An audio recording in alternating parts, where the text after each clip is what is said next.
Hey skiers, I'm Jeff from skiessentials.com. Welcome to our 2023 ski test. Today we're talking about the Atomic Maverick 88 Ti. These skis haven't actually been around for that long, but I feel like they've already carved a nice little niche for themselves within the very popular around 90 all-mountain ski with metal category. A lot going on there, but that is a very, very popular category in skiing, and Atomic has kind of approached it with their own refreshing perspective, which I think is really nice. You know, you don't want just a bunch of skis that feel the same. So these are replacing the Vantage skis, or when they came out, they replaced the Vantage skis. We've been pretty open, pretty forthcoming just about the fact that we think they're objectively better than those Vantage skis, just across the board. Pretty much any way you look at it, these Maverick skis are pretty awesome. Atomic has pretty cool construction here. They call it Omatic, which I recently learned that that's just a different way of mixing up the letters in the word atomic. So I thought maybe there was some technical reason that it was called Omatic, but nope, they just played a little word game with Atomic. Now, it is a cool construction, like I said. So it starts with a poplar wood core. It's very similar to what they use in the Ben Chetler line, or what's now the Bent line. That is supported, however, by 2 full sheets of metal. Now, I say that with some extra emphasis because these skis are still quite light. This is a shorter length here, but the next size up, I believe it's the 176, comes in right around 1,700 grams. So for that much metal to achieve that weight is quite impressive to me. And then we do get Horizon Tech up here in the tip. So that's pretty cool. You know, that's really kind of coming over from more freeride oriented skis like the Ben Chetlers, like the Backlands. Gives this ski some great soft snow or mixed snow capabilities, despite it being on the narrower end of the, or narrower side of the width spectrum, so to speak.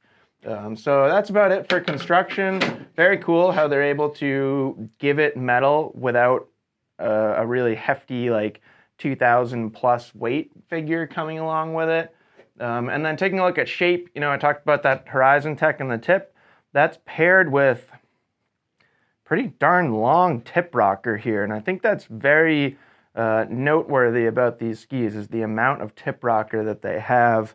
And then there's decent tail rocker too. There's not much splay when you look at the tail rocker, but just the length of it, you know, it's a substantial amount of tail rocker.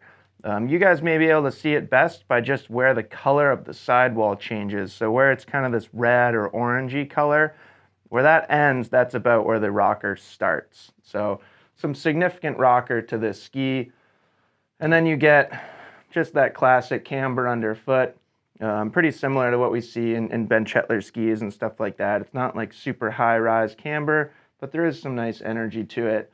I would say the metal takes away some of the springiness, but that's kind of by design. These skis are designed to be a little bit more stable and more damp rather than really springy like you would get out of the Ben Chetlers or like the Maverick 86C to stick within Atomic's line. Now, kind of speaking to this category in general, there's a lot of skis in here. I think it's very fair to say that the Maverick 88 Ti is one of the most well-rounded. If you want a high-performance all-mountain ski, you want something that you can take literally anywhere on the mountain, feel right at home, this has an incredible mix of performance characteristics. On a groomer, you benefit from that metal. You know, poplar is not like the densest material, but it's still reasonably strong. So poplar wood core, metal, you get good edge grip, good vibration damping.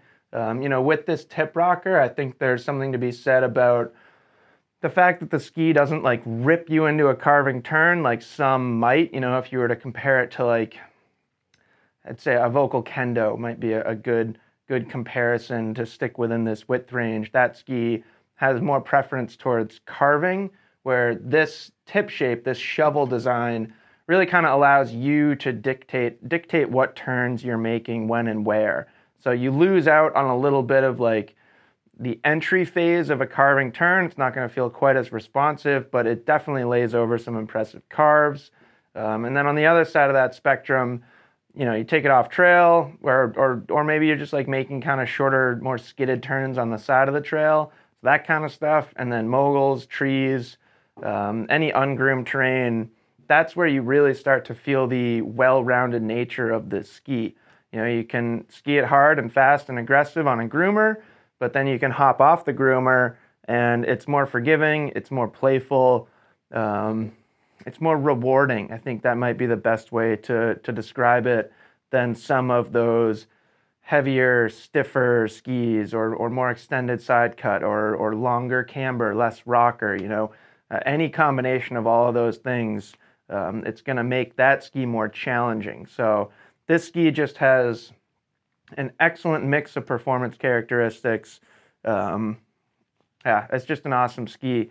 No structural changes to it going into this year, just a new top sheet graphic, which I think looks awesome.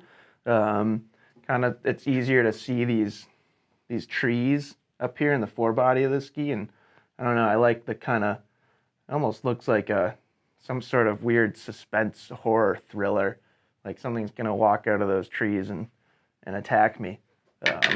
Hopefully not. I don't think that's going to happen, but I do think it's a cool graphic. I think Atomic did a great job both with the construction and shaping concepts of this ski, but also with the way it looks. So if you're into that superficial stuff like graphics, I think it looks great. So kudos to Atomic. Let us know if you have any questions about the Maverick 88 Ti, and we'll see you out there on the hill.